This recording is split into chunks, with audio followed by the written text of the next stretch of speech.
J'ai pensé aujourd'hui de penser sur un sujet qui est tellement important, peut-être 1000 fois plus important qu'à l'époque que la Gemara l'a demandé. La Gemara a dit qu'il y en a 4 choses que sans arrêt il faut se renforcer. Chaque juif, il a une obligation de se renforcer. Et c'est quoi ces 4 choses-là? Torah, Tfila, Derech Eretz, ou Maasim Tovim. Je vais traduire. Torah, se renforcer dans la Torah. Je vais expliquer. Tfila, prier. On va parler avec ça veut dire c'est quoi la commandement de la Tfila.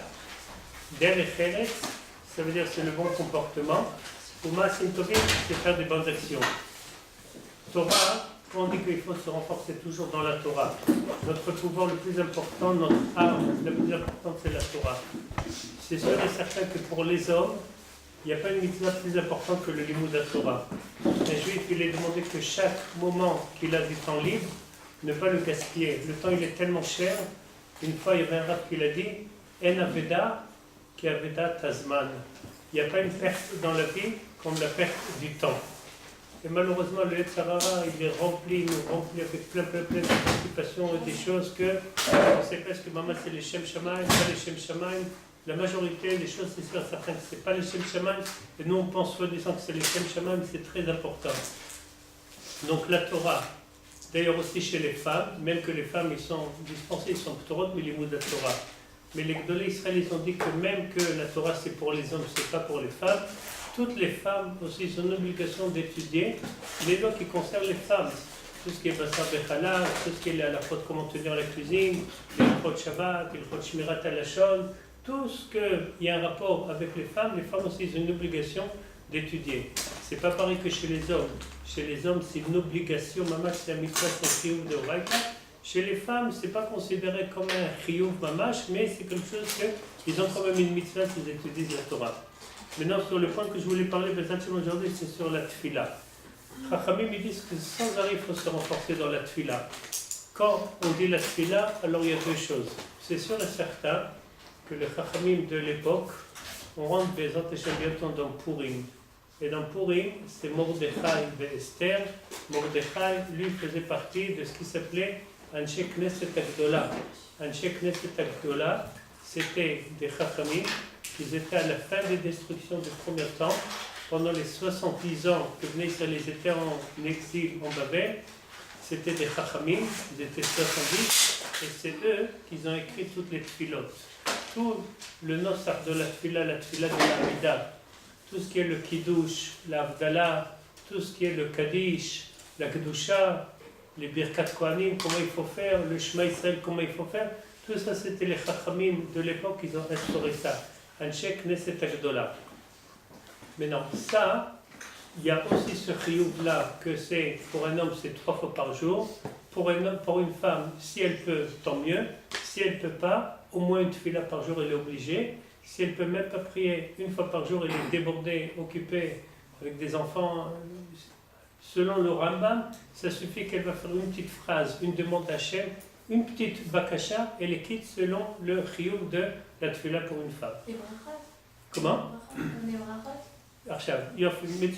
Selon le Rambam, même ça suffit qu'elle va faire une bakasha, même si elle n'a pas fait les brachot, apparemment c'est bien, mais selon les hommes décisionnaires, ils disent que ouais, les chiyuv de les femmes aussi, c'est de faire tous les birkot ha-shachar et birkot ha-Torah, parce que normalement, on ne peut pas étudier la Torah dans la journée si on n'a pas fait avant les birkot ha-Torah. Donc, maintenant, au sujet de la tfila, comment on se renforce dans la tfila, c'est quelque chose que, mamash, sans arrêt, c'est une obligation de se renforcer. À tel point qu'il y a un livre qui s'appelle Les Sod Vesharosh Avoda.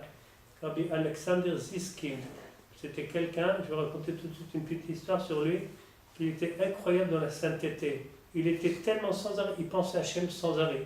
Toute sa vie, il était collé d'une façon extraordinaire à Hachem. Il y a une histoire qui était très connue avec lui, qu'une fois c'était la fête de Shavuot. En Pologne, il y avait un homme qui s'appelait le Graf Potocki. C'était un converti, c'était un goy qui a décidé que, il a compris que la Torah c'est vrai. Il était d'une famille très très très riche. Il a décidé, au départ il a étudié dans une église, il voyait que c'était des bêtises, il a décidé d'étudier quelque chose d'autre. Il s'est sauvé de ses parents parce que là-bas il ne pouvait rien faire sans arrêt, ses parents ils étaient derrière lui. Il a décidé de partir en Turquie. Et là-bas en Turquie, il a commencé à s'intéresser dans le judaïsme, il a commencé à étudier la Bible, il voyait que c'est vrai, et il a décidé de se convertir. Quand il a décidé de se convertir, on ne sait pas pourquoi, après il a décidé de revenir dans sa ville, c'était à Vilna, en Russie à Livana, ce qui s'appelle aujourd'hui, où il y avait le Gaon de Vilna, c'était à l'époque du Gaon de Vilna. Et quand il est revenu dans sa ville, il est habillé maintenant comme un juif, il avait la kippa, il avait la barbe, et il se cachait dans un beth midrash, et là-bas il étudiait la Torah. Ses parents, qui étaient très riches, ils ont cherché de partout où il a disparu notre cher fils, où il a disparu, ils ont cherché des gens de partout, ils ont entendu des bruits que leur fils il s'est converti, mais ils ne savaient pas exactement, ils ont eu une peine terrible, c'était des grands catholiques, ils détestaient les juifs, ils ont entendu quelque chose comme ça, mais ils n'avaient pas d'idée où il est leur fils. Et voilà, une fois que ce converti-là, il s'appelait Graf Potocki, il était dans un beth midrash, et il y avait des enfants qui ont fait du bruit. Et un des enfants juifs, il a dénoncé ce Graf Potocki, il a dit à les curés qui le cherchaient, voilà, le converti que vous cherchez, il se trouve dans tel beth midrash. Il l'a attrapé et il l'a emmené en prison. Et ils ont décidé, on lui a dit, est-ce que tu veux revenir chez nous d'être chrétien ou tu décides de rester juif? Il a dit, hors de question, je remercie Hachem qui m'a ouvert les yeux, je suis maintenant juif, je veux rester juif tout le temps. Alors ils ont décidé, si c'est comme ça, on va te brûler. Alors il a dit, avec plaisir. Ses parents, ils ont essayé de faire tous leurs efforts pour qu'il va changer de son opinion. Il a dit pas du tout, je ne veux pas du tout de changer maintenant que j'ai découvert la vérité, je ne veux pas du tout revenir où j'étais avant. Ses parents lui ont dit, mais c'est une catastrophe, regarde qu'est-ce qu'ils vont te faire, mais c'est n'importe quoi. Il a dit non, maman, les parents leur ont dit, avec tout le respect, j'ai compris c'est où est la vérité. Ils ont décidé de le brûler au centre-ville, c'était le jour de Chag HaShavuot. À Chag HaShavuot, à cette époque-là, c'était où il y avait le Gaon de Vilna. Dans toutes les synagogues, quand ils ont compris qu'il y a ce décret qui est terrible contre quelqu'un qui s'est converti, c'est écrit des dizaines de fois dans la Torah que quand il y a un converti, c'est une très grande mitzvah de l'aimer et de le rapprocher. Au départ, quand quelqu'un veut devenir juif, on le repousse. On n'a pas besoin de convertis qui arrivent dans le judaïsme, on n'a pas besoin du Beslan. On est la seule religion qu'on repousse des gens qui veulent venir chez nous. Chez toutes les autres religions, ils essayent d'amener chez nous, on les repousse, on n'a pas besoin de personne, on est bien comme ça. Mais celui vraiment qui fait des efforts terribles, il montre que vraiment il veut devenir juif, alors on va l'accueillir alors après avec Bessimcha. Donc, quand il était mis en prison, il a écrit que le Gaon de Vilna aussi il est venu le visiter, il lui a proposé, je peux, par des manières, parce qu'il était très fort en Kabbale, le Gaon de Vilna lui a dit, je peux te faire sauver de la vie, est-ce que tu veux? Il a dit, non, j'ai la possibilité de mourir à Kiddush Hashem, ça veut dire, le fait qu'il est juif, de mourir à Kiddush Hashem, c'est considéré comme une chose qui est énorme, très importante. Alors il a dit, j'ai cette possibilité-là, et je ne vais pas profiter de cette possibilité-là. Alors il a décidé qu'il s'en foutait qu'on va lui faire cette punition-là. Dans tous les synagogues à cette époque-là, c'était Shavuot, ils ont commencé à ouvrir le Echad, le Aron HaKodesh, ils ont commencé à prier qu'Akadosh Baruch Hu, il va annuler ce décret-là. Et ils ont prié, et ils savaient que ça va se passer à telle heure, à 11h du matin, dans la Kikar, dans le square, dans le grand endroit de la ville. Le seul qui ait quitté la synagogue pour aller voir ce qui se passe, c'était ce Rav Alexander Ziskind, et lui, il est parti là-bas. Quand le Gaon de Vilna, il est parti le visiter, il lui a dit que si dans le cas vraiment ils vont te tuer, il faut faire la bracha de mourir al Kiddush Hashem. Il y a un texte, Baruch Ata, Kichan Be'utzota, je ne me rappelle pas exactement les mots, Lamut al Kiddush Hashem, ou les Amekadesh Mobaram, je ne me rappelle pas exactement le texte, en tout cas le Gaon de Vilna lui a pris cette phrase-là. Alors, ils étaient en train de le brûler, et à ce moment-là, ce juif, Alexander Ziskin, lui, il est venu parmi tous les goïms, il s'est caché là-bas quelque part, il a trouvé un endroit qu'on pouvait voir exactement ce qui se passe, et quand ce Graf Potocki, il a fait cette bénédiction-là pendant qu'ils étaient en train de le brûler, il a fait la bracha Bekol Ram. Et ce juif, Alexander Ziskin, il est parti le barrer pour répondre Amen. Comme ça, ce fait-là, ce maasé, il va être complètement complet. Parce que quand est-ce qu'un maasé, une action, elle est complètement complète? C'est quand on répond Amen. Donc lui, il a dit sur Rav Alexander Ziskin, il a un très très beau livre que Mamash, il renforce énormément, à un niveau assez quand même élevé. Lui, il a dit que de la même façon que, par exemple, il y a une mitzvah dans la Torah, quelqu'un, par exemple, il travaille les shochet. Shochet, ça veut dire qu'il fait la shrita.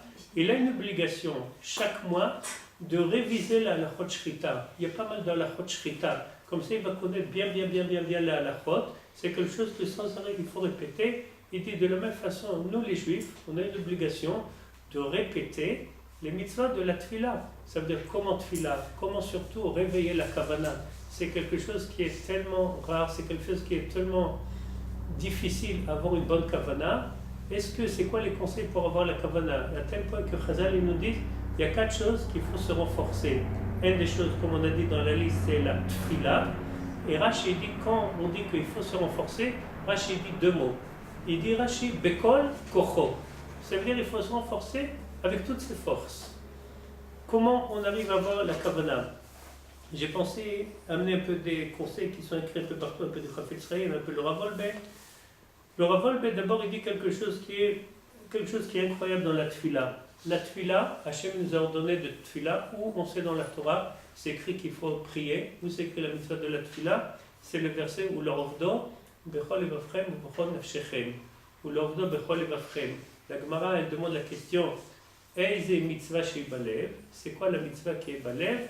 C'est la mitzvah tfila. Ça veut dire la mitzvah balev, c'est d'attacher à Hachem, c'est la mitzvah de la tfila. Maintenant, le Rav Wolbe dit, la tfila c'est une loi, et il y a quelque chose que c'est un secret dans cette mitzvah-là. C'est quoi? On ne comprend pas pourquoi Hachem, il nous a donné ce privilège de prier. Pourquoi Hachem il nous a donné? Apparemment Hachem il fait toute la vie, il décide l'hiver, l'été, la pluie, la parnassa, la santé, tout ce qui se passe, c'est Hachem qui décide. Pourquoi Hachem il nous donne aussi ce choix-là de rentrer et les rêve, ça veut dire de se mêler de comment Akadosh Baruch Hu va faire les choses. Comment Hachem il nous a donné ce privilège-là? Pourquoi Hachem il a fait cette chose-là? C'est considéré comme un secret. On ne comprend pas pourquoi. Hachem nous a donné ce privilège-là de, quand on est dans la tfila, on dit à Kadosh Baruch Hu, fais-nous ça, fais-nous ça, fais-nous tout, chacun a ce qu'il a besoin. Hachem nous a donné cette chose-là, c'est, le Rav dit, c'est Retsono Mitam Kamus. Kamus, ça veut dire c'est quelque chose qui est secret. Comment, mais non, est-ce que dans la tfila, je ne parle pas rien de la tfila de l'Amida, il y a plusieurs choses à prier. Il y a prière de l'Amida, comme on a dit, c'est une obligation. Il y a une autre style de tfila que chacun il peut prier, demander à Kadosh Baruch Hu, n'importe quand, à n'importe quel moment, peu importe dans quelle situation il se trouve, il peut se tourner vers Hachem et demander. Et ça, c'est quelque chose qu'il faut faire. Il faut faire attention. Le Rav Wolbe Zatzal, au départ de son livre Aléchour, là où je ne me rappelle pas, là, dans ce livre-là, il dit que sa maman, il voyait que pendant des dizaines de fois dans la journée, elle prenait son livre de Teilim, elle demandait à Kadosh Baruch Hu prouver que ses enfants ils vont être Yerei Shamayim. Que ses enfants ils vont être Yerei Shamayim. C'est pas quelque chose, ça veut dire il ne faut pas attendre que le moment de la tefila de l'Amida pour prier. On peut toujours trouver un moment, même dans le bus, même quand on marche, peu importe qu'on fait des courses, peu importe, on peut profiter d'être attaché à Hachem. Et quelqu'un, le plus que quelqu'un il est attaché à Hachem, alors il vit beaucoup plus avec Hachem. Il y a dans la tefila, mais sans arrêt, il y a quelque chose qui nous gâche complètement, qui nous freine complètement la tefila, c'est quoi? Ce qui s'appelle, c'est la routine. Il y a une phrase de Rabbeinu Yonah. Rabbeinu Yonah, il dit, dans Shaarei Tshuva, Hergel al kol davar shilton. Ça veut dire quoi? Quand on s'est habitué à faire quelque chose, au bout d'un moment, on ne fait pas les choses parce qu'on a envie de les faire, c'est parce que notre habitude, elle nous dit de faire cette chose-là. Par exemple, c'est écrit dans les livres. Quelqu'un dans la Mida, il dit Modim anachnulam. Vous savez que quand on dit Modim, il faut se prosterner, il faut les shtafavot. Il y a écrit dans le livre Nefesh Harem, il dit on doit remercier notre habitude, notre corps, que automatiquement, dès que dans la tête, il dit on est arrivé dans Modim, la personne elle ne fait même pas attention qu'elle est en train de se prosterner devant Hachem, automatiquement elle se penche et elle dit Modim anachnu. Mais le Birtal, c'est même pas quelque chose qui était volonté, c'est quelque chose qui est devenu automate. C'est quelque chose, comme une machine motive, la personne elle sait, hop, il faut se prosterner. Mais il ne pense même pas qu'il est en train de se prosterner devant Hachem. Pourquoi Birtal, il y a tous ces... Il faut savoir, il y a une phrase, peut-être je l'ai dit une fois ici, c'est un verset qui se trouve dans les Teilim. Le verset dit comme ça, Kirum, Zulut, Livne Adam. C'est quoi cette phrase-là? Les mots ils sont un peu difficiles. Kerum, ça vient du mot meromam. Meromam, c'est quelque chose qui est très élevé. Kerum, Zulut, ça vient du mot zol. C'est quoi zol? C'est pas cher. C'est quelque chose qui est pas cher. Les gens ils négligent. Kerum Zulut Livne Adam, à les gens. La Gemara elle dit sur quel verset, sur quoi ça a été dit ce verset-là, Kerum Zulut Livne Adam. Alors la Gemara répond sur la Tfila. Dvarim Shomdim Berumo Shel Adam, Berumo Shel Olam, Bebne Adam Mezalzelim. La Gemara elle dit que malheureusement, c'est quelque chose, ça a été dit sur la Tfila, que c'est des choses qui sont hyper élevées, très très très très élevées, et malheureusement, les gens ils négligent. Pourquoi ils négligent? Le Yetzer Hara, sans arrêt, il faut savoir que le Yetzer Hara, il veut sans arrêt nous rafraîchir complètement de Avodat Hashem. C'est pas pareil quand quelqu'un il arrive dans la Tfila et il est prêt, ou quelqu'un il arrive sans préparation. Il y a des chassidim, ils avaient l'habitude, avant de prier, ils faisaient une petite prière. Qu'est-ce qu'ils demandaient dans la prière? Hachem, je vais bientôt prier, aide-moi que pendant la Tfila, je pourrais bien prier. Quand quelqu'un il prépare un peu son cœur, automatiquement, c'est beaucoup plus facile pour lui de prier, parce qu'il s'est préparé. Il y a un conseil qui est formidable du Chafetz Chaim. Le Chafetz Chaim, il raconte dans son livre, à votre essai, je crois, il a écrit plusieurs livres, le Chafetz Chaim. Dans un livre, il raconte que pendant des années, il a cherché un conseil, comment on peut bien prier. Parce que il faut sans arrêt, il a écrit dans le livre de Mishlei, Shlomo Hamelech qui nous dit Betachbulot ta'aseh milchama. Milchama, c'est la guerre. Tachbulot, ça veut dire c'est avec des ruses. Des ruses, il faut faire le milchama contre le Yetzer Hara. Le Yetzer Hara, il veut complètement, comme on l'a dit, il veut nous refroidir complètement. Comment on arrive à faire pour ne pas écouter? Comment on arrive à donner tout notre cœur dans la tfila? Le Chafetz Chaim, alors lui, il dit ce conseil suivant. Il dit que dans la tfila de l'Amida, on a 19 bénédictions, ça s'appelle Tfilat Shmona Esrei, parce que à l'époque, quand ils ont instauré la Tfila, il y avait 18 bénédictions, et après ils ont rajouté encore une bracha, la minim et la malchinim, ça a été rajouté par Shmuel HaKatan. Dans une autre époque, il y a 19 bénédictions, mais le nom il est resté le mot Tfila. Chaque fois qu'on dit le mot Tfila dans les livres de Kodesh, en général c'est la Tfila de l'Amida. Alors, dans l'Amida, on a 18 bénédictions. Le Chafetz Chaim, il a dit pendant des années, je cherche un conseil, comment on peut bien prier, jusqu'à qu'il remercie Hachem, qu'Hachem lui a donné un conseil. Et ça vaut la peine toujours d'écouter les conseils de l'Egdolé Israël, parce qu'eux aussi, ils ont démarré, il n'y a personne qui est né un grand tzaddik, un grand Talmid Chacham.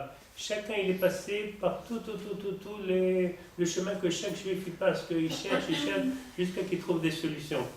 Le Chafetz Chaim, il a dit comme ça, Hachem, il l'a aidé, et il a compris que pour avoir bien prié dans l'Amida, ce qu'il faut faire, c'est de faire une petite afsaka entre chaque bénédiction. Ça veut dire qu'on fait l'Amida, on fait une afsaka, à peu près 5 secondes, entre chaque beracha. Ça va nous permettre de faire quoi si on va faire cette afsaka? Comment? Très très bien, ça veut dire qu'on va se concentrer sur la bénédiction qui va venir maintenant. Et c'est deux mondes différents. Quand quelqu'un il plonge dans une bénédiction et il ne s'est pas préparé, par exemple, Tishkom betoch Yerushalem Mecha bechutz Etzemar David Avdecha Meira Tatzmea Vekarnotam Bishvatecha. Quelqu'un qui dit ça d'une façon de routine, c'est pas pareil quand quelqu'un il fait 5 secondes avant de démarrer la bénédiction, il fait un arrêt. Et qu'est-ce qu'il fait pendant cet arrêt-là? Il se dit, maintenant je suis devant Kadosh Baruch Hu, je vais demander sur Etzemar David Avdecha. Et surtout, vous savez que dans cette bénédiction-là, il y a un très très beau conseil du Harizal. Quand on dit Etzemar David Avdecha Meira Tatzmea Vekarnotam Bishvatecha qui, qu'est-ce qu'on dit après? L'Ishuatra. Dans le mot l'Ishuatra, le Harizal il dit l'Ishuatra, ça veut dire Hachem, on attend ta délivrance. Chacun il peut penser à la délivrance qu'il a besoin. C'est pas que la délivrance pour tout le peuple d'Israël. Chaque juif, il peut profiter dans ce mot-là, l'Ishuatra, il peut penser à la délivrance qu'il a besoin. C'est un conseil du Harizal. Donc, le conseil, donc, c'est de faire donc, un arrêt, à peu près 5 secondes devant chaque bénédiction. Et comme ça, dans la bénédiction, quand on va faire la bracha, on s'est préparé à l'avance. Donc, le fait qu'on s'est préparé à l'avance, on est en train de dire la bénédiction, même qu'on l'a dit peut-être un peu vite parce qu'on a l'habitude, mais déjà on a pensé sur cette bénédiction-là. Cette pensée-là, elle va nous aider que pendant qu'on est en train de dire cette bénédiction, on va avoir la kavana. Il y a encore un conseil qui est magnifique, maman, c'est extraordinaire. Je ne sais pas la source, je sais que la rabbinite Kanevski Zatzal, elle avait l'habitude de donner ce conseil-là à les femmes qui lui demandaient les conseils. Dans l'Amida, dans les 18 bénédictions, les 19, on demande surtout ce qu'on a besoin. La santé, la parnassa, la geoula, triat hametim, la délivrance, magen Avraham, tout. Le conseil, c'est de profiter pendant cette afsaka-là qu'on fait avant chaque bénédiction, de penser sur une autre kavana. Par exemple, si on a entendu que quelqu'un il est malade, alors on va penser avant la bracha sur la refoua, on va penser sur lui. Quelqu'un qui a besoin de parnassa, alors avant le barech aleinu, il va se dire je pense aussi sur telle personne ou sur la personne lui-même, je pense que j'ai besoin de cette chose-là. Et donc on peut dire, c'est comme si on est en train de penser Hachem, aide-moi que je vais avoir une bonne kavana pendant cette bracha-là. Et ainsi de suite. Toutes les bénédictions comme ça. Ça veut dire quoi? C'est d'amener un chidouche. D'amener un chidouche, quand on amène un chidouche, on est en train de sortir de ce qui s'appelle Mitzvat Anashim Elumada. Dans le livre Yeshaya, il est écrit qu'il y a une prophétie que le prophète Yeshaya il a dit que Hachem, il dit que Bnei Israël, qu'est-ce qu'ils font? Ils arrivent à la tfila, Befiv ou Bisfatav Kibdouni, Velibor Ichak Mimeni. Ça veut dire quoi ce verset-là? Befiv ou Bisfatav. Befiv, ça veut dire c'est dans la bouche. Et dans les lèvres. Kibdouni, ça veut dire le peuple d'Israël, ils font les brachot, ils font dans les sfatayim, ils font tous les brachot, ils disent Baruch Ata, ils disent Velibor Richak Mimeni. Mais ce qui fait Hachem, il dit, le cœur de l'Ibn Israël, il n'est pas avec eux, le cœur il est ailleurs, complètement la personne elle est complètement ailleurs. Donc ça s'appelle Mitzvat Anashim Elumada, c'est comme un robot qui prie. Comme un robot qui prie, ça veut dire il fait ce qu'il faut, il n'a pas du tout la tête sur lui. Hachem, c'est pas ce qu'il veut de nous. Des fois, Chachamim, ils ont dit une phrase, il vaut mieux me'at, tov me'at bekavana, me'asher arbe belo kavana. Il vaut mieux, des fois, un peu beli kavana, un peu avec kavana, que beaucoup sans kavana. Le Chafetz Chaim, une fois, il a dit une histoire, à quoi ça ressemble. Quelqu'un, par exemple, il a démarré cette filat Amida, il arrivait dans la Tachonen, dans la Shiven, Avinu le Toratecha, et il vient de se rendre compte qu'il est dans la tfila. Ça arrive. Il a démarré complètement, sa tête, elle n'était pas du tout là. Hop, au milieu de l'Amida, il se réveille, tiens, je suis devant le Kadosh Baruch Hu. Maintenant, qu'est-ce qu'il fait? C'est quelque chose qui arrive. Maintenant, le Chafetz Chaim dit, qu'est-ce qu'il fait? Le Yetzer Hara, il dit à la personne, écoute, tu as mal démarré, c'est Chaval al-Azman, continue à planer complètement dans ta tête, finis le routine, ce que tu as à l'habitude, et finis de toute façon, tu as mal démarré, ça ne sert à rien d'avoir la kavana. Mais le Chafetz Chaim, il ne dit pas du tout. À quoi ça ressemble le Chafetz Chaim? Il dit une petite fille qui a perdu ses pommes. Très bien, vous connaissez cette histoire? Une quoi? Bethuan. Une petite fille qui a perdu ses pommes. Une femme, elle vendait des pommes dans le marché, elle avait un stand avec des pommes. Et tout d'un coup, il y a un voleur qui vient et il est en train de lui voler des pommes et il se sauve. Elle commence tout de suite à courir après ce voleur-là. Alors quelqu'un lui a dit, mais tu es folle ou quoi? Qu'est-ce que tu vas courir après ce voleur-là? Il t'a pris 2 pommes. Pour l'instant, si tu es en train de quitter ton stand avec tous les pommes, ils vont te voler tous les autres pommes. Donc pareil, ça c'est le machan. C'est quoi le nimshal? Même si le Yetzer Hara Khataf, ça veut dire qu'il nous a pris les premières bénédictions. Mais ce n'est pas une raison pour complètement abandonner tous les autres bénédictions. Au moins dans les autres bénédictions, on va essayer de les récupérer, on va essayer de bien les faire. Qu'est-ce qui se passe? Pourquoi c'est tellement difficile des fois avoir la concentration, d'être concentré dans la tfila? Ça veut dire que quand quelqu'un il arrive dans la tfila, la chose la plus difficile au monde c'est quoi? C'est d'enlever toutes les occupations qu'on avait dans la tête et les mettre de côté et maintenant penser qu'on est devant Hachem. Mais maintenant c'est très difficile, ça veut dire enlever toutes les occupations qu'on a dans la tête, toutes les choses qui nous occupent, les enlever complètement et se mettre complètement Hachem, c'est quelque chose qui est très très très très difficile. Comment on arrive à cette chose-là? Alors il faut savoir qu'il y a quelque chose. La chose qui nous dérange le plus dans la tfila, c'est quoi? C'est une mida qui est terrible. La mida de la ga'ava. Ga'ava, ça veut dire c'est la fierté. La personne, elle ne veut pas se baisser devant Hachem. La personne, non, elle arrive avec tous ses problèmes, avec tout sa ga'ava, elle ne pense pas que Hachem Bichlal, il va l'aider. Elle ne pense pas Bichlal que Hachem, il va l'aider. Elle ne pense Bichlal pas à la tfila. Arrête. Quand quelqu'un il est tellement occupé avec lui-même, il a une difficulté terrible d'enlever complètement tout et de se mettre à Hachem. Ça, c'est la chose qui est le plus qui freine la tfila. Il faut savoir, comme le Rabbi dit, la tfila et la ga'ava, quelqu'un qui a la fierté, c'est tarte de satre. Tarte de satre, c'est une phrase en araméen, qui veut dire quoi? C'est des choses qui se contredisent complètement. La tfila avec la fierté, ça ne marche pas ensemble. La tfila, okay? La tfila et la ga'ava, ça ne marche pas ensemble. Tout l'union de la tfila, c'est achna'a. Achna'a, ça veut dire quoi? Achna, ça veut dire de soumettre complètement. Le Rav Rabbeinu Yona, il dit un machal. Quand on est dans la tfila, okay, à quoi, et ça vient aussi dans le Rambam, si je ne me trompe pas, à quoi il faut penser? C'est écrit dans les livres que quand quelqu'un écrit, il doit l'élever complètement. Imaginez-vous une image, quelqu'un il prend l'avion.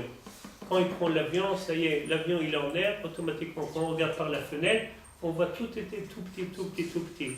Automatiquement, tous les soucis, tous les problèmes, tout ce qui nous a occupés, on les a complètement oubliés parce que maintenant on se trouve complètement, on est dans l'avion, on est dans le ciel. Pareil dans la tfila, c'est un travail difficile, c'est un travail sur soi-même, et le plus que quelqu'un, il arrive à se sauver de lui-même et penser qu'il est devant Hachem, et le plus que cette tfila, il va être beaucoup plus plongé dans la tfila. Il y a beaucoup plus de chances que Hachem il va écouter ce que la personne elle a demandé. Et quand quelqu'un il arrive avec son sac, avec tous ses soucis, avec tous ses problèmes dans la tfila, c'est très très très difficile de se détacher. Donc le conseil, mais la tfila, c'était justement pour demander de réparer nos soucis aussi. C'est sûr, mais il ne faut pas les amener avec nous dans la tfila. C'est sûr et certain que ça nous bloque complètement. Les soucis, c'est sûr et certain, mais que quand on est dans la tfila, il faut... Le Baal Shem Tov, je crois qu'il a dit quelque chose comme ça. C'est quoi un signe quand quelqu'un il sait que cette tfila, pareil qu'elle a été écoutée, elle va être exhaustée. Ça veut dire la tfila nishma. C'est quoi le signe pour savoir que notre tfilot, ils ont été écoutés? C'est quoi? On est soulagé après, non? Bravo, très très bien. Quand on sent une joie terrible à l'intérieur de nous, on sait que ça c'est une tfila qui a été écoutée. Ça c'est tous les tfilot qui sont écoutés. Mais mamach que la tfila, elle est nishma à un niveau beaucoup plus élevé, c'est quand on sent une simcha après la tfila. On était angoissé, on était stressé, on avait un problème, on est venu dans la tfila de cette façon-là. N'en parlons pas à celui qui arrive avec la prière avec des larmes. Ça c'est quelque chose que Chachamim ils ont dit. Shari dima loninalo. Ça veut dire quoi cette phrase-là? Les portes de les larmes, ils ne sont pas fermées. Ça veut dire quoi? Depuis, il est écrit que le temple, depuis qu'il a été détruit, il y a une mechitza shel barzel. Beneinu leben avinu shebashamayim. Il y a une muraille en fer. Ce muraille en fer, il bloque les tfilotes. Combien de fois on a prié et ça n'a pas marché? Combien de fois on prie, ça ne marche pas? Pourquoi? Il y a une mechitza shel barzel. Il y a une muraille de fer entre nous et Hachem. Mais il y a quelque chose qui éclate complètement ce muraille en fer. Et c'est quoi? Tfila et Dmaot. Il y a écrit que tfilot avec des larmes, oh non, parce que pourquoi les tfilotes avec des larmes, ça dépasse, ça casse complètement ce muraille en fer? Parce que quand c'est avec des larmes, c'est les tfilotes qui viennent même le plus profondeur de la personne. Quand quelqu'un il est fou de joie, quand quelqu'un il est très content, okay? Quand il est très content, il pleure. Quand quelqu'un il est très triste, aussi il pleure. Pourquoi quand on est très content et quand on est très triste, on pleure? Pourquoi, comment ça marche? C'est émotion. Hein? Ça vient de la profondeur de nous, et quand quelqu'un on exprime ce sentiment-là, automatiquement il y a des larmes. Chachamim ils ont dit Share Dima Loninalo, ça veut dire les portes de l'Edmaot, ils ne se sont pas fermées, ça veut dire même si toutes les portes dans le ciel, ils sont bloqués, ils sont sgourim, il y a cette porte-là qu'elle est jamais fermée, et ça dépasse. Et maintenant, c'est amené dans les livres. Souvent, la personne, il a une envie de pleurer, mais il n'arrive pas à pleurer. Le cœur, il est tellement, on dirait une pierre, le cœur, il est tellement fermé qu'il n'arrive pas à pleurer. Comment on fait? Quelqu'un, il n'arrive pas à pleurer, comment on fait? Alors, qu'est-ce que le conseil, le fils du Shlach Kadosh, il a dit ça, c'est quoi le conseil? Quand quelqu'un, vraiment, il a une envie de pleurer dans la tefila, mais il est tellement fermé son cœur, il n'arrive pas. Shama Hashem Kol Bichi, c'est un verset dans la Bible qui veut dire que même si quelqu'un n'arrive pas à pleurer, il peut faire semblant que toute cette fille-là, elle va être avec des supplications à Hashem, comme si quelqu'un quand il pleure. Même il n'arrive pas à pleurer. Mais quand il dit ça avec une façon de Shama Hashem Kol Bichi, ça veut dire Hashem il écoute ma voix, qu'elle pleure, même s'il n'arrive pas à pleurer, c'est considéré comme si que la personne, elle a pleuré. Il y a encore quelque chose. De nos jours, on est complètement, on a ce qui s'appelle, on n'a plus ce qui s'appelle Menuchat HaNefesh. C'est quoi Menuchat HaNefesh? La tranquillité. La tranquillité, l'esprit tranquille, on n'a plus, c'est complètement, c'est quelque chose que, il n'y a pas beaucoup de gens au monde qui ont ça.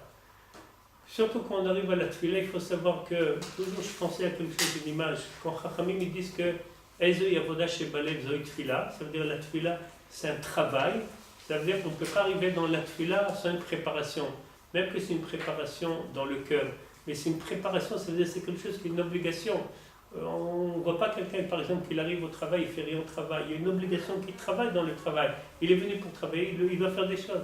Pareil, quand on arrive dans la tefila, on doit faire des choses. Et c'est quoi ces choses-là? C'est faire des efforts sur nous-mêmes. Et le plus, de toute façon, on prie. Tant qu'à faire, si on va faire des efforts, alors notre tefila qui vont être beaucoup mieux. Il y a, le Rav il amène un exemple. De nos jours, il y a le problème qu'on n'a pas tellement Menuchat HaNefesh. Alors, qu'est-ce qu'il faut faire? Si quelqu'un, il prie tellement en vitesse qu'il ne fait même pas attention à ce qu'il dit, alors il y a un problème qu'il est tellement atzbani, alors qu'il court dans la tefila, et ce qui se passe, c'est quand il court tellement dans la tefila, il n'arrive même pas à faire attention à ce qu'il est en train de dire et chaval. Pourquoi? Parce que quand il dit Baruch Ata, il est en train de tellement courir dans les bénédictions, il ne fait même pas attention à ce qu'il dit. Une fois, je vous ai raconté, je crois, cette histoire. Quelqu'un, une fois, il a fait la bracha sur un fruit ou quelque chose à côté du Rav Yehuda Tzadka. Et il a fait la bénédiction. Le Rav, il n'a même pas répondu Amen. Alors l'élève, il a demandé pourquoi vous n'avez pas répondu Amen à la bracha? Alors le Rav, il a répondu ça, c'est une bracha? C'est pas une bracha.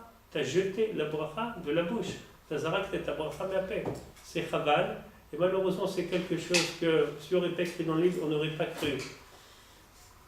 Une fois, il y avait une épidémie à Londres, dans les années 50, chez les Juifs. Dans les quartiers juifs, à Londres, il y avait une épidémie terrible. Ils ont demandé le Stipler, qu'est-ce qu'il faut faire? Le Stipler, il leur a renvoyé une lettre, il faut s'en renforcer dans les Mea Brachot, ça veut dire dans les bénédictions. De ne pas jeter les bénédictions de la bouche. C'est quelque chose, malheureusement, que quand on jette les brachot, on ne fait pas attention à ce qu'on est en train de dire et on est en train de perdre énorme. Comment ça a commencé les mea brachot? Les mea brachot que chacun il doit faire, il y a écrit à l'époque de David Amel qu'il y avait une épidémie, mais David de Roi HaKodesh, il a compris qu'il faut faire les bénédictions. Donc c'est lui qui a instauré que chaque juif, il doit faire mea brachot. On a dit dans la paracha de Trouma, Mère Adanim, il fallait prendre des Adanim. Adanim, c'est quelque chose qu'on attache avec un fil, on attache les Yeriot à Mishkan, ça veut dire les murailles du Mishkan, on les attache. Ça veut dire avec des Adanim. C'est une espèce de, comme un clou qu'on met dans la terre.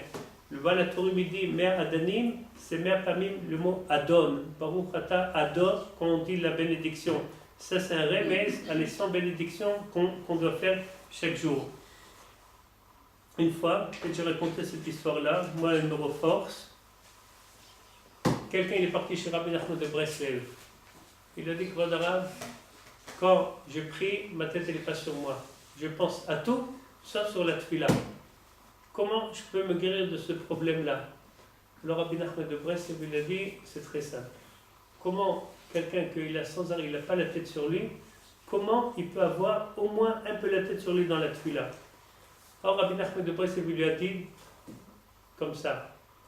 Le fait que tu n'as pas la tête sur toi dans la tefila, c'est parce que, en général, quand quelqu'un vient prier, tefila shacharit le matin, elle démarre dans Modéani, les Fanecha, elle finit où? Où elle finit la tefila? Alenu Shabeach. Combien de pages entre Modéani et Alenu Shabeach? Combien?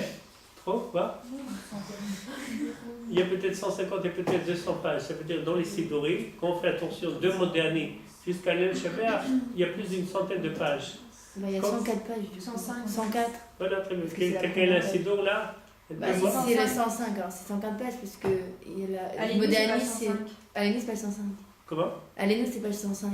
Et 105. Donc voilà, alors on a 105 maintenant. Quand quelqu'un y pense, je dois avoir la kavana pendant tout ça, ça le décourage depuis le départ. Il dit comment je peux avoir la kavana? Tout ça, avoir la kavana, c'est une mission presque impossible. Quand quand quelqu'un il se dit c'est une mission impossible, déjà il ne faut pas venir avec un air comme ça de découragement.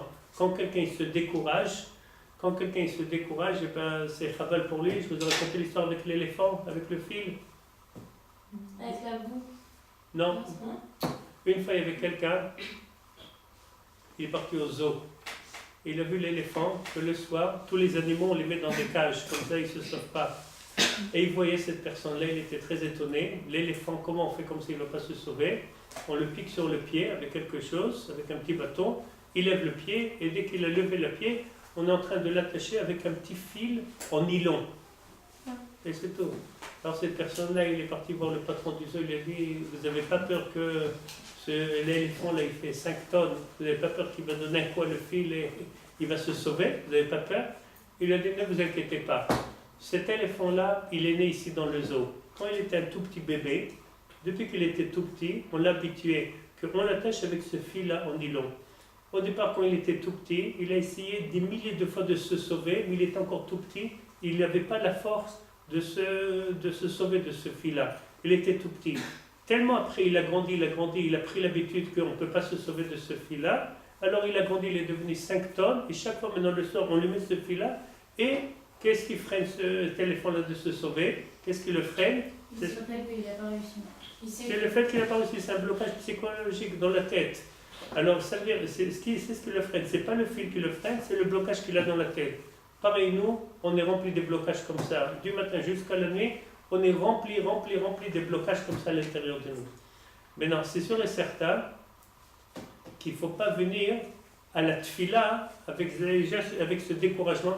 Ça y est, j'ai aucune chance d'avoir aujourd'hui une tfila bekavana, je suis fatigué, j'ai tellement de soucis, j'ai des problèmes, j'ai pas la tête sur moi, je suis fatigué, j'ai faim, j'ai pas bien dormi, il n'y a aucune chance aujourd'hui que je vais prier. Dès que quelqu'un il arrive avec ces pensées-là dans la tête, ça s'appelle les chishat anachash. Ça veut dire quoi? C'est les conseils du serpent. C'est les mêmes conseils qu'ils ont fait faiblir, qu'ils ont fait fauter Adam et Chava. C'est exactement les mêmes conseils de ce serpent-là qui nous essaye de se décourager complètement de la tfila. Alors comment on fait? Comment on fait donc quand... C'est quoi le conseil de Rabbi Nachman de Breslev? Alors il y avait cette personne comme ça.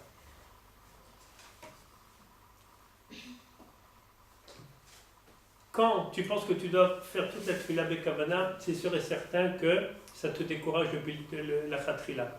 Ce qu'il faut faire, c'est que tu vas couper ta tfila en des petits morceaux. Par exemple, tu vas faire Baruch Shamar.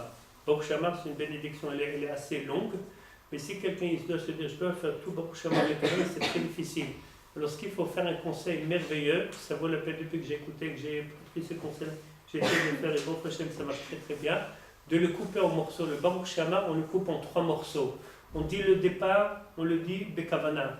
Après, on se dit maintenant, on va commencer à attaquer le milieu de Baruch Shama. Après, on va faire le 3e morceau de Baruch Shama. La fin, on va le dire Bekavana. Et comme ça, on a pu faire tout le Baruch Shama Bekavana. On a fini Baruch Shama, on passe à, par exemple, Pacha et Betecha. Alors, tout ce mismor-là, on va le couper en morceaux. On le coupe, par exemple, en 3 morceaux. Et maintenant, chaque partie de la tfila, qu'elle est très très longue, et on va se dire comment on va faire le Bekavana, et ça vaut la peine d'utiliser ce conseil-là. On la coupe en morceaux, à des petits morceaux. Par exemple, bientôt on arrive dans un nouveau chapitre, et il nous reste 3 phrases. On se dit, allez, maintenant je ferai que ces 3 chapitres-là avec Bekavana. Après, ce qui va se passer, c'est quelque chose d'autre. Quelqu'un qui arrive à couper toute sa tfila à des tranches, à des morceaux, ça va être beaucoup plus facile.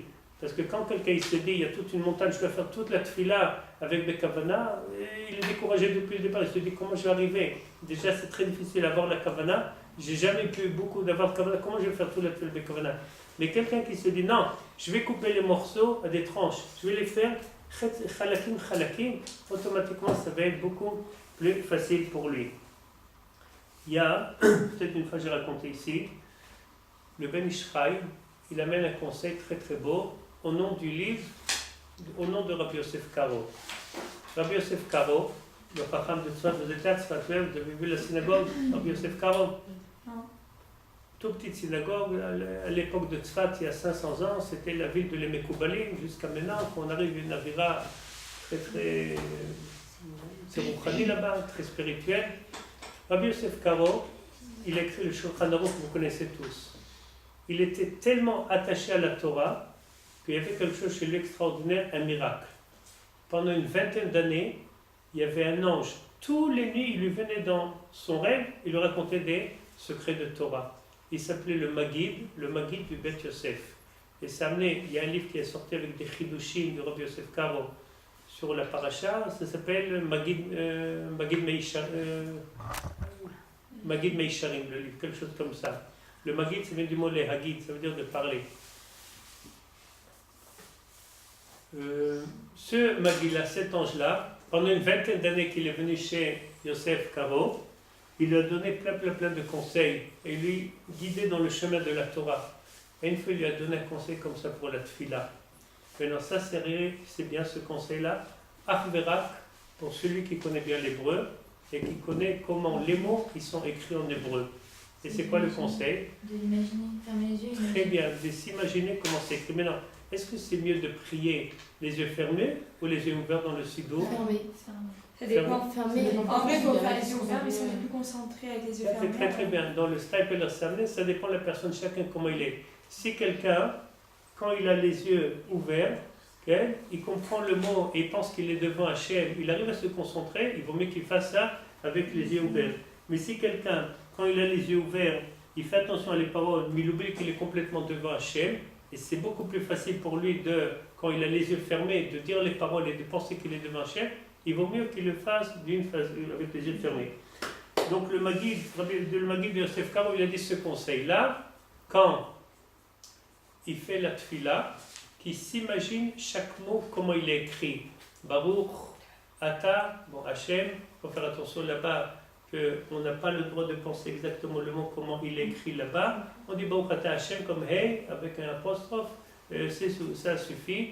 Normalement, celui qui est kabbaliste adonne accord, et celui qui est un peu plus, c'est des kabbalah, selon Kabbalah, c'est pas du tout notre niveau. Donc en tout cas, quand on fait, par exemple, Et Tzemach David Avdecha Merat Tatzmiach, alors celui qui sait Baalpé la Tfila, c'est bien qu'il s'imagine les mots, comment ils sont écrits. Et Tzemach David, Tzemach Tzadik Memchet, David Dalet Vav Dalet. Chaque mot, comment il est écrit, quand il ferme les yeux, et ça met dans le livre Nefesh HaChaim, et le Ben Israël dit, c'est une kavana extraordinaire et ça aide énormément. Il faut le faire mamash et ça aide la kavana absolument. C'est la meilleure façon pour avoir la kavana. De fermer les yeux, pas de s'imaginer qu'on est devant Hachem, de se imaginer comment le mot il est écrit, et ça aide énormément. Est-ce qu'il y a des questions? Non. Tout est clair? C'est ça. C'est ça? Bezat Hashem. Pas de tout.